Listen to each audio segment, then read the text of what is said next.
Do you wake up tired and you hit the snooze button like 3 times and then you just sit on the edge of your bed staring at the floor thinking like, man, I got like 7 hours of sleep, but I feel like I didn't sleep at all. Then you drag yourself through the day, tired at work, running on fumes and meetings. And then by the time you get home, you're too drained to be present with your family. And the thought of exercise, man, forget it.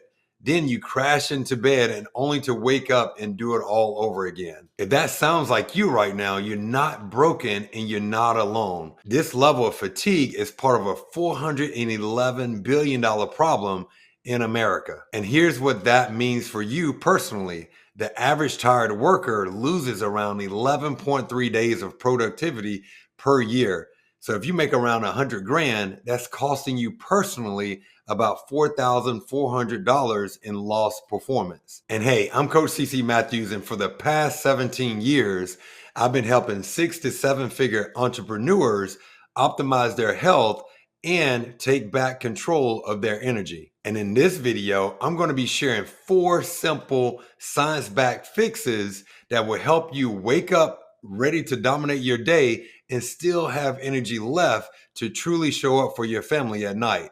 And here's how we're going to fix this. First, we're going to reset your body clock so that way that you wake up feeling refreshed. Then we'll talk about killing those afternoon crashes. And next, I'll show you how to train for energy, not exhaustion. And then we'll cover how to eliminate those hidden sleep killers that are draining you every night. Okay, let's get into it. Step number 1, we need to reset your body clock, because your body has an internal clock called the circadian rhythm. And not to get too sciencey on you, but when this clock is messed up, your energy is messed up too. And here's how we're gonna fix it. First, I need you to get outside within 1 hour of waking up, okay?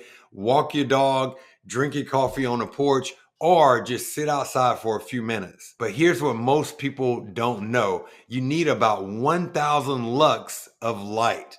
And that's about what you get from a bright overcast day, because indoor lighting is only about 100 to 300 lux, which isn't enough to reset your body clock. And that's why drinking coffee by the kitchen window doesn't work. You need to actually get outside, because that morning sunlight tells your brain, hey, it's time to wake up and get going.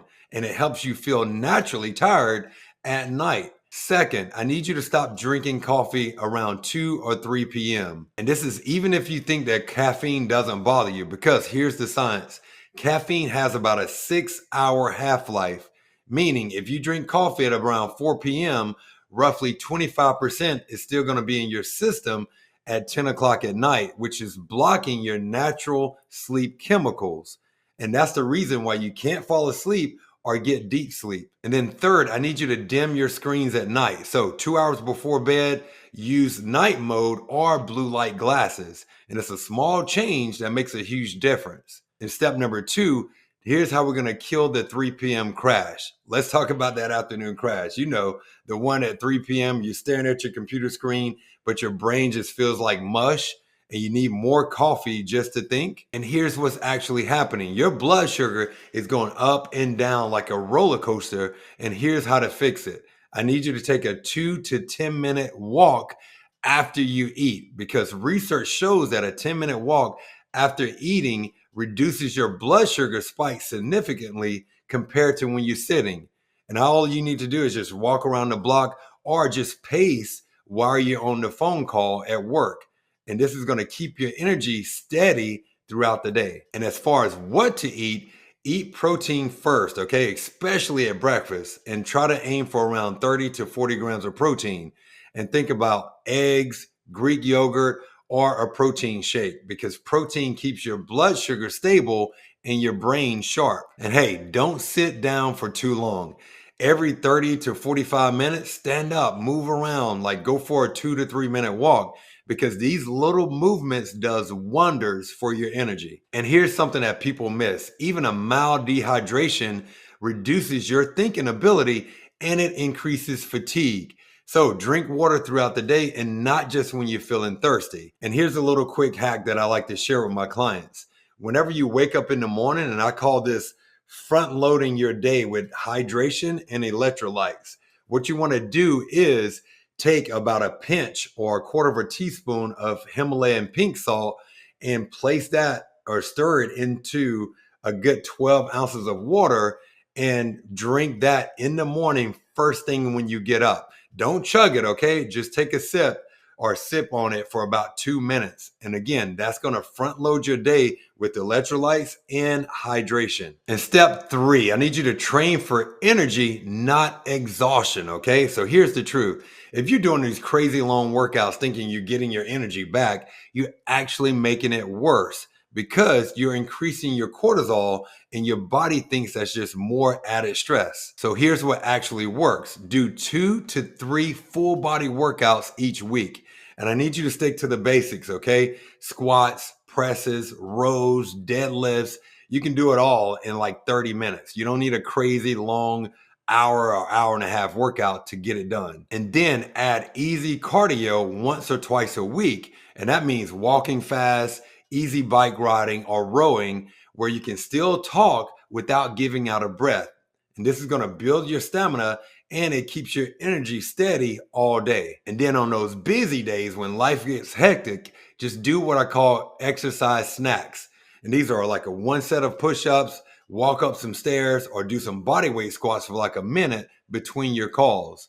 And these little bursts are going to wake your body up fast. And step 4, I need you to get rid of these hidden sleep killers. This one is huge because you can sleep 7 or 8 hours, but if your sleep quality sucks, you'll still wake up exhausted. And here's how we're going to fix that. Stop drinking alcohol 3 to 4 hours before bed because even one drink reduces REM sleep significantly.